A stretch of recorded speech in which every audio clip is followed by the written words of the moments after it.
are now locked into the Live with Brandon Blakney podcast. Here is your host, Brandon Blakney. What's up, everybody? It's your boy, Brandon Blakney, a.k.a. Brandon Lee TV, back at it again with another banger. Got my guy, Jonathan Adams from Heavy.com joining me today. Jonathan, I appreciate you hopping on with me this evening. Yeah, man, anytime. Happy to do this. Happy to talk some ball with you, and appreciate everyone that's been following along. Oh, yeah, absolutely. Absolutely. Hey, and you guys, we will get his Twitter and everything out there later on, but definitely give my guy a follow. Doing some great things with the Reese's Senior Bowl and NFL stuff. Before we get started, I just love to kind of give the guest a chance, Jonathan, to kind of introduce themselves and tell a little bit of background. So I just want to say, first off, you do a great job, especially on social media, this social media driven world that we're in right now, just keeping everybody up to date. And, you know, just giving a different perspective of the sports fan. I love like the tailgating things you did with the barbecue in KC. Got to have that. Still second to North Carolina, but no shade, no shade. But just kind of tell us a little bit about your love of sports and how it grew and how you got into this profession. Yeah, man, I'm trying to make up for this week on the Peloton, eating some salads this week. Try to make up for all the, man, that Kansas City will just kill you. It's like meat, and then it's a side of meat with another side of meat.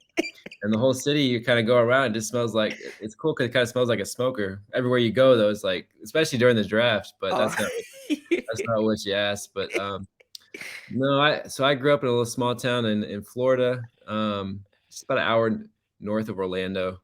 Grew up loving sports. Went to UCF there in Orlando. Ended up studying sport business. Got into that. I found a lot of my classmates were doing like sales and marketing and that sort of thing. And for me, it really didn't have the best fit. But when I came back to writing, I was actually like going to arenas and covering the actual sports and talking about it, where a lot of my classmates were more focused on the business side, you know? So I don't know. Sports has always been kind of my thing. And then I was doing like a desk job. And then my wife decided felt like she wanted to go back to school. So we ended up moving to Mobile, Alabama for her to do school. So both quit our jobs, you know, fast forward, I was applying for jobs, you know, like you do. Mm-hmm. And then Heavy, you know, I connected with Heavy and they were starting to do some sports coverage. And that was in I believe it was 2015. So just kind of been grinding since then. And I feel like every year kind of get a little bit, you know, feel like we're all trying to figure it out, right, Brandon? I'm sure you feel that way. I still feel like I'm trying to figure it out, but definitely cool to be able to. I think this is the second straight draft we've been credentialed for. We've been credentialed for a lot more events, so it's just been cool to see that kind of, not just for myself, but see the site kind of grow and hopefully, just like you said, not take myself too seriously. So when I'm at events like last week, you know, I want to talk ball, but I also wanted I wanted to hear Will Anderson's wing order, because in Atlanta, like that's, if you ask a person their wing order in Atlanta, it kind of tells you a little bit about them. So immediately, so kind of stuff like that, it just kind of breaks the ice. But that's kind of, I mean, we could go on for hours about just, you know, the grind and how I got into it and, you know, the ups and downs that come with this. But that's kind of the short of it. And then, so yeah, probably since 2015, been writing for Heavy. And we're kind of just still trying to, you know, take things to the next level each year that we do this. So. I know they serious, man. I had an ex that lived in Atlanta, and every time I visited, I go to Atlanta's Best Wings. I don't know if you've been there, but they got some really good lemon peppers. Are you serious? Yeah, that's out there. Is it by people listening at home, like care less about it, but this is important. Is it inside like a Chevron or whatever? I think so. It's it's in Stone Mountain. I think it's kind of close to like a Chinese place too. Yeah, that's over there. A good wing place in Atlanta, you know, it's good if it's like near a gas station or it's kind of like, you know what I'm saying, and you kind of like you can smell like people getting gas, you know. Mm-hmm. So you know those QTs nearby, you know you're good. Yeah. It's the one place, like if you go to New York and it says like world's best coffee, you know, that you stay away from that usually. But Atlanta's kind of funny. They just like tell you in the name, like, this is good. These are good wings. You don't need like a creative name. Facts. That's actually my spot though.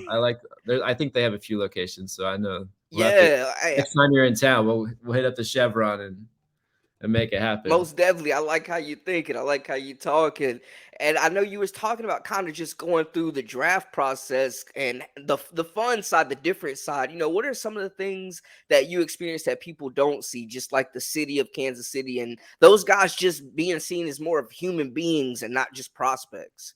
Yeah, so I got into town. It's funny. I was in Kansas City 2 weeks prior. My friend was turning like big birthday, so I went in town, came back to Atlanta, flew back. So I feel like I kind of had residency in Kansas City.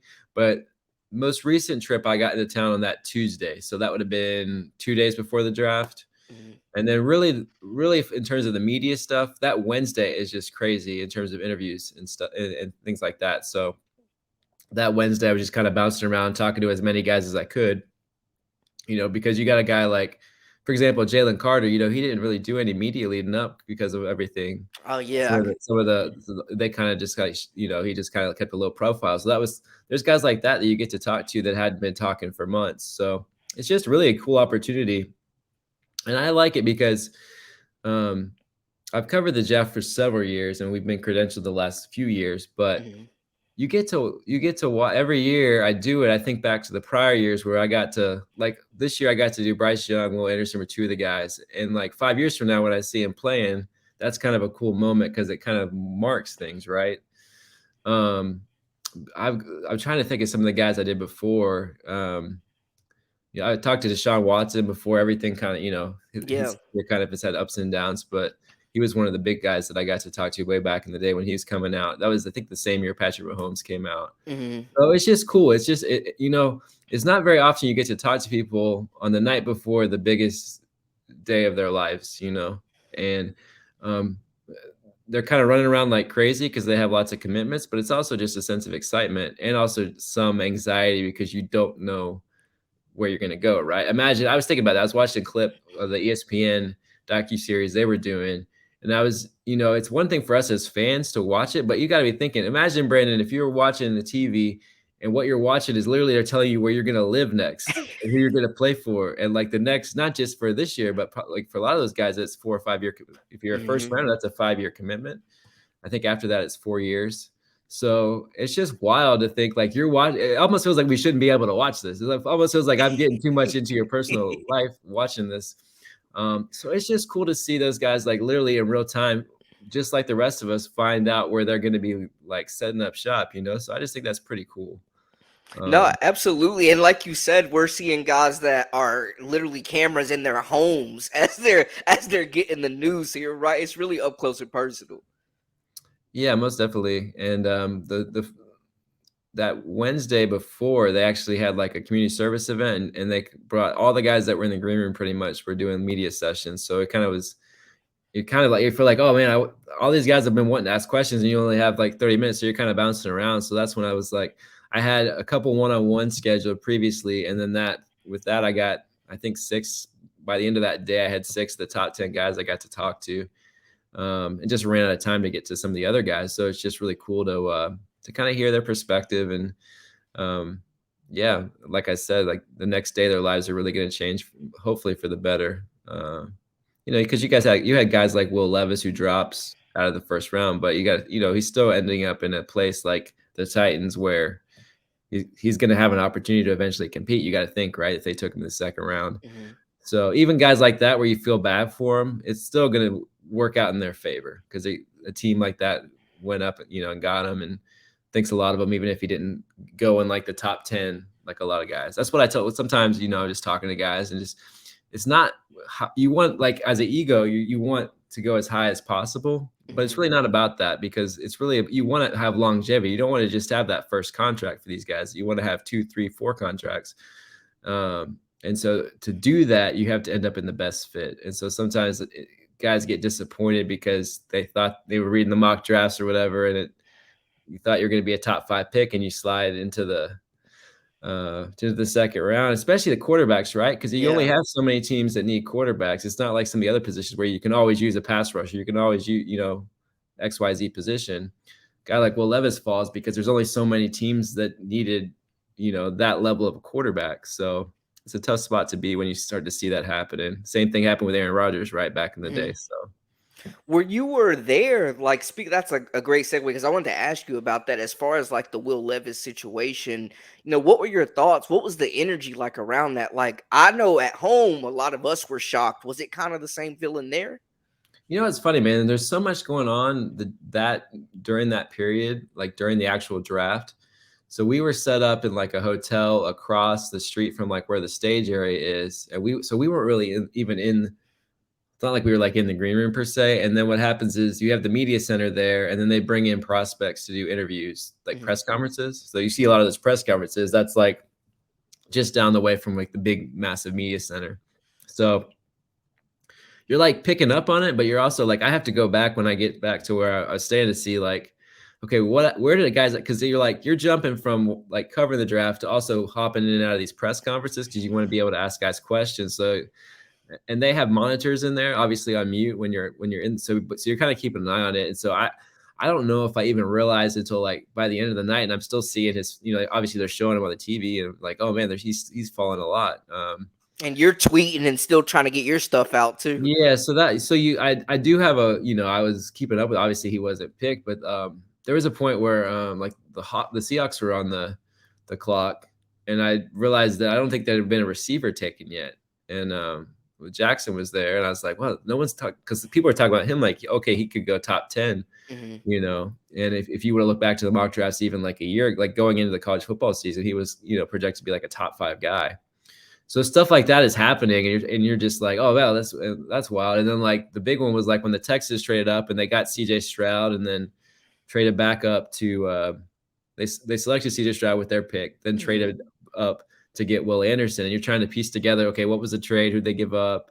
So all that stuff's happening, and then the next pick is still, is still going on, and then you got the press conferences happening. So there's a lot going on, and at the end of the night, you usually have to kind of, you know, read back over everything to make sure kind of what. I mean, that's really the case for the whole weekend, because it's Yeah. not like when I'm just at home chilling and I can kind of keep up like it's a TV show. Mhm. There is some of that when it's like downtime, but then sometimes you're kind of bouncing from press conferences, so you miss a little bit of what's happening. I know I'd be remiss not to ask. So many fans of AFC or NFC South teams, excuse me, watch this show, and I know you're based in Atlanta. And Yeah. one guy that you mentioned also was Bryce Young. So just looking Yeah. at the Panthers and the Falcons. First off, what were your initial takeaways from Bryce Young after the pick and just speaking with him? Yeah, he's just a cool dude, So I didn't meet him, but a year ago I did the Alabama Pro Day, and my first instinct was what everyone's first instinct is. I was looking at him and I was like, man, this guy's very like, he's small. Hmm. That was a year ago. He's put on some weight since then. But when you actually watch the games, like he's like an elite player. But he's so calm, so humble.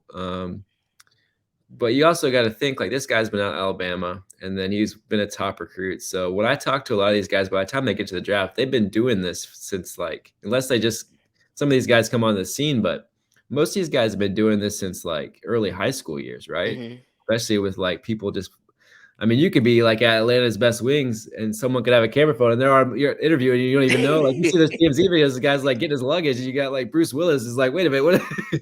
You got guys just like That's interviewing you facts. like right away, like. So these guys have been dealing with this since like, so by the time they get to the draft night, I mean, this is like they've been doing this, half their life by that point, it seems like. So, but no, I think that, it seems like the Panthers with David Tepper there, the owner, really wanted to see them get a young quarterback. And you saw that with the Colts, right? They did the whole Matt Mhm. Ryan. They did that, the whole like, let's get a veteran on the tail end of his career. And this year they went with Richardson to kind of just start over, and just then you can kind of grow with your quarterback. So it'll be, as far as the NFC South, it'll be interesting to see how the Falcons and the Panthers both do, because you got the Falcons, who I don't know if we really know what we saw last year with Desmond Ridder. I don't feel like he got a fair shake. I feel like they kind of had the training wheels on that offense. Yeah. I thought he looked really good at Cincinnati, and I thought in the pre-draft process did well for himself, but they obviously feel good enough about him that they didn't feel the need to go move up and they weren't, as we saw how things played out, they could have got like Will Levis, but they weren't in a position where they could have got. I think they met with Anthony Richardson, and maybe even Stroud. Would have to double check that, but I know Stroud was meeting with some teams at the end when they thought okay, this guy could slide a little bit on draft night. So, I mean, you look at, to your point, NFC South, you got a new quarterback of the Panthers. You got Desmond Ridder, who's entering probably what would be the Falcons' hope, at least his first full season as a starter. Right. We've got the Saints, who have a new quarterback with Derek Carr. And then you got the Bucks, who we don't know what's going to happen there between either Mayfield or Trask. My bet would be Mayfield wins that job. Mm-hmm. Trask has taken, the equivalent of like a half of snaps in 2 years and hasn't been able to win that backup job. He's been the third string guy for 2 straight seasons.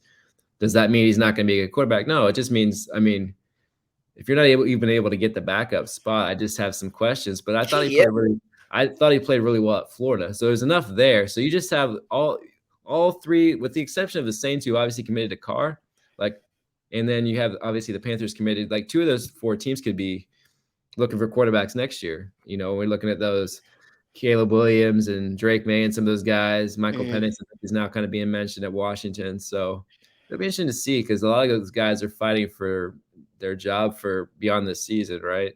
Yeah, absolutely. And this is a long-winded answer, but you think about Ritter's gonna have unbelievable weapons when you look at. He's got Pitts, now they got Bijan, they got London from last year. So if he doesn't perform well this year, you can't say, oh, it's not the weapon. You know what I'm saying? Like he's got all the tools, all the guys he needs to have success if they trust him enough to really open up the offense and let him take some shots, which I think you kind of saw the last 1 or 2 games. He started to perform a little bit better.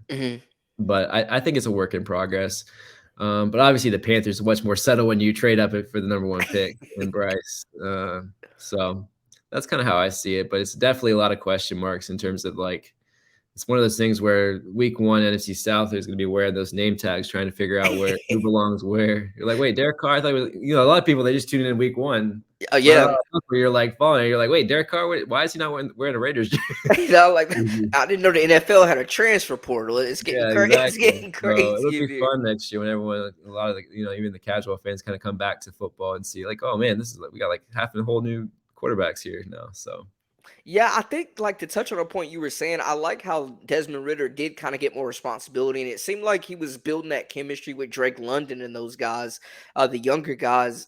My question for you, though, I was kind of not a huge Algier guy, but I liked Algier. Yeah. Do you think, it's hard to pass on a Saquon Barkley-esque type talent at running back in Bijan, but do you think there's a place for Algier still? Was he just getting a whole lot of carries, and were they shallow stats, or what were your takeaways? No, I don't think so. I thought he looked good, and I thought he looked good, if I remember right, BYU, and he looked good in training camp. They had a couple guys that are kind of in that. If you look at Arthur Smith and what he did at the Titans, obviously they had Derrick Henry, but it seemed like they always had 2 or 3 guys, what I'm saying, that with the load. And they went out of their way to kind of say that Bijan's not necessarily just a running back, that he's, can be used as a receiver. So, you could, to your point, you could see Bijan, line up in the slot and Algier's in there in the backfield. So you might see a lot of sets like that where you have 2 guys, 2 running backs. And he's a running back heavy guy. If you look, running backs and tight ends are kind of how Arthur Smith is. At least doesn't mean he can't change. But if you look at the blueprint with the Titans, and then he had a quarterback in Ryan Tannehill who didn't have to necessarily, no slight against Tannehill, but they weren't relying on him to lead him to as far as they got the postseason. They were relying on that defense and Derrick Henry and, the tight ends. I'm blanking on the tight ends, and they've been there. It felt like he was there for 30 years, but all those guys were kind of the reason they had success there. And so Delaney Walker. Yeah, there you go. Yeah, thank you. Yeah. So it seems like that's kind of what he's doing here in Atlanta. So it'll be interesting to see if it works out. Yeah, no, most definitely. I like the point you made there.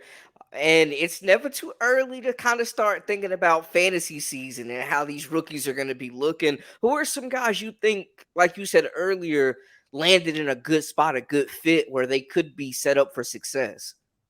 Man, I really liked JSN Jackson, who just got, drafted by the Seahawks. But I feel like it's going to be, in terms of fantasy, I'm a big fantasy guy too. And it's going to be one of those weeks where DK has 3 touchdowns. And the next week, Tyler Lockett might have 2 touchdowns. The next week, JSN might, have 2 touchdowns. So I think that offense is going to be potent, but it's hard because Pete loves to run the football, Pete Carroll. So it's hard for me to envision exactly how many touches he's going to get that first season. I think obviously Bijan's probably what I haven't done any fantasy drafts yet, but I'm guessing he's kind of like the 101. This is just him and I'm guessing him and Gibbs are going to go pretty high. Zay Flowers, I believe, went to the Ravens, so that's an interesting spot because you got him in OBJ. So I think finally Lamar, man, I think things are looking good for the Ravens. They had like the whole like family crisis we all got to witness, and now everyone's, it's kind of like Thanksgiving. You start the day, everyone's kind of fighting, and by the end, everyone just watching the Cowboys, whatever the game, everyone's bonding. Like you got through all the sets of emotions. You got the crazy uncle who's already told the weird jokes and already alienated people. By the end of the night, everyone's back to being like a weird family. We're all thankful. The Ravens are like going from like Lamar might sign, with another team, and then all of a sudden, next thing you know, 2 hours before the draft, he's re-signed a massive contract, and OBJ signed a few weeks ago, and then they're going a receiver, and so they're definitely, after all whatever happened, they're definitely sending a message to him that they want him to succeed, and they're going to build around him. So I'm curious to see how that. Zay Flowers is a guy that I think is a nice landing spot because we don't exactly know OBJ. Like I love watching him play, and obviously we're hoping for good health for him, but I think they could kind of be like a 1A, 1B because Bateman's there with the Ravens, but it hasn't really, I wouldn't say, had like a firm grasp on that role. You have to name some other, I'm trying to remember exactly where everyone landed. I'm trying to think if there's any others I can think off the top of my head. What's interesting, this is like a sleeper guy, but the Patriots, I believe, Boutte from LSU, I think they got him in like the 6th round. That's a guy he's a pretty like 5-star recruit, and for whatever reason fell in, the pre-draft process. But I wouldn't say the Patriots I believe they picked up Juju, right? I'm trying to do the math of the trading places. But yeah. So that could be a guy that you like, not necessarily like your redraft leagues, but if you're in a dynasty, that could be a good stash guy, I would say, because the Patriots are desperately in need of receivers. So that's a guy I'm kind of watching to see if he can earn kind of like that wide receiver 2 role.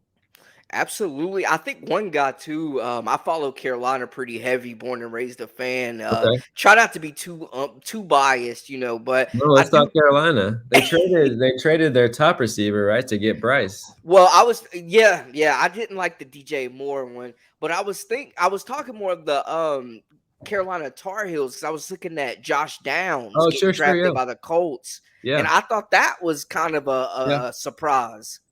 Yeah, that's a good point. And he was a guy that kind of was in that 20 to, if you looked at, who knows, mock drafts, we all look at him, love reading them.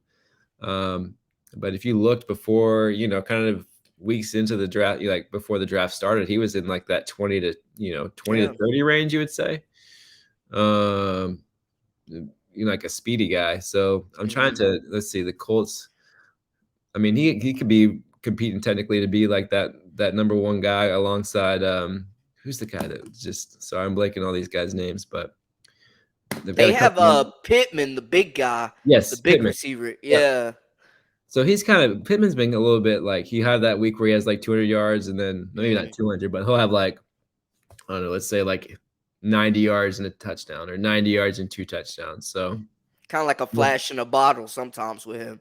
I mean, especially in terms of fantasy, like that's like starting over because you got a brand new quarterback and then you're bringing in young guys like Downs. So you got to feel like that's a good kind of high upside pick because it's going to depend on who Richardson feels the most comfortable with. So even though Pittman's there, like he may feel more comfortable with Downs because they're going to be doing, you got to think too, like they're doing all these, the rookie mini camps and all of that, where these guys, especially if you're a rookie quarterback, like Bryce Young and these other guys, even Levis, like they're getting familiarity with those other rookies because they have all these, off-season workouts that they're going to be doing. So I could definitely, that's actually a good pick as well, because I could see him and Richardson really hitting it off early.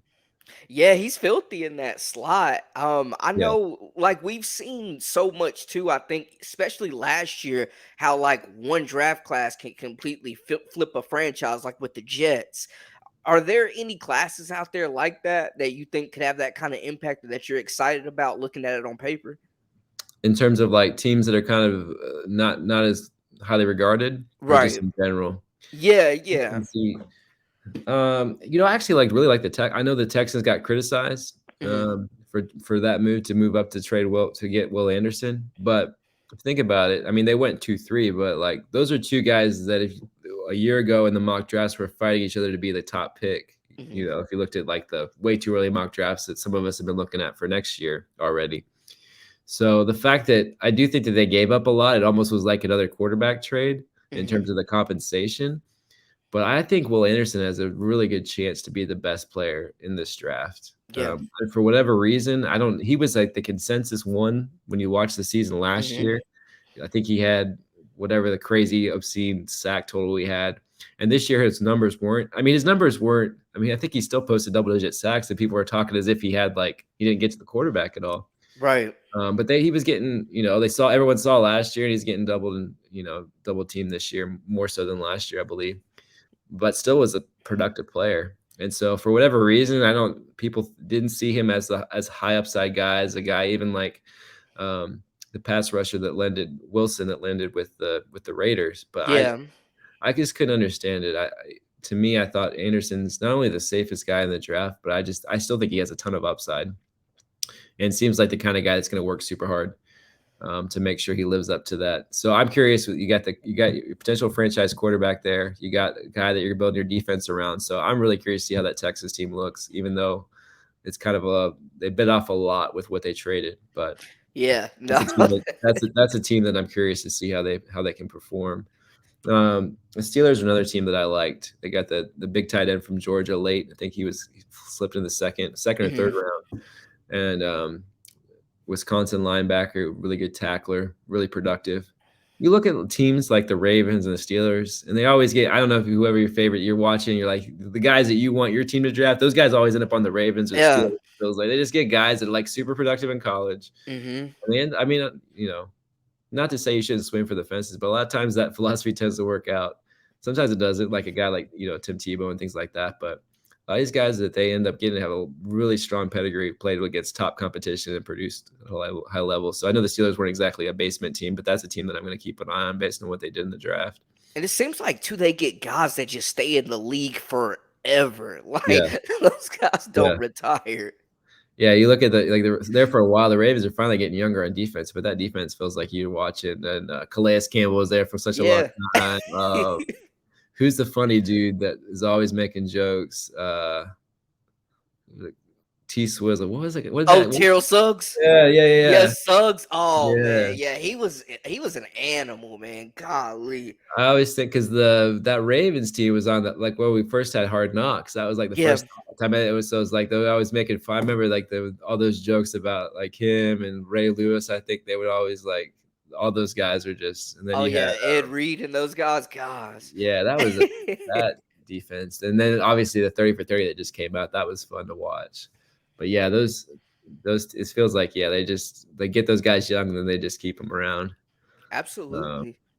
So. For you, Jonathan, before we let you get out of here, are there anything that you would like to say? Any parting shots? Did I miss anything? No, I don't think so. I got an interview like we talked about Bryce Young, Will Anderson. I got to sit down with them together, which was I thought pretty cool because I got to ask them each about each other's game, and so I posted some of those video clips, and then I have the more long form piece that's on the web, and then I've got to go through some of these clips, so I'll be posting some more stuff as I back to Atlanta and trying to get into my routine that I'll be. So you can, obviously find me on social, on Twitter and John D. Adams. I'll be posting those more clips. The other thing I would say, what was fun, I'm working on a story on this too, is like how many guys, like Pete Carroll is like, man, feels like he's like 85, but he looks like he's like 40, and all He's these so guys. youthful, man. CJ Stroud was talking about how much he loved him. Will Anderson was talking about how much he loved visiting with him.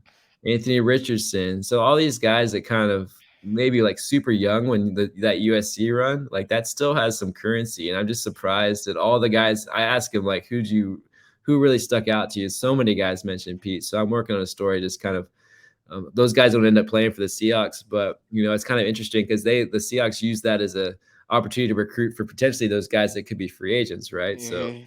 So that's kind of interesting how Pete's still recruiting, even though he's not a college coach. He can't tweet it like that. But no, I would just say follow me. I really appreciate everyone that followed along last week who I didn't know, but kind of got to meet through the draft process. But I'll be posting more videos and more clips and stuff. I just couldn't, there's only, as you know, Brandon, you get a lot of content and there's only one of you. So yeah. Try to chop it up and put the quotes out there and put the video out there and pair it together. So I'll be posting some more stuff. But those were the big ones.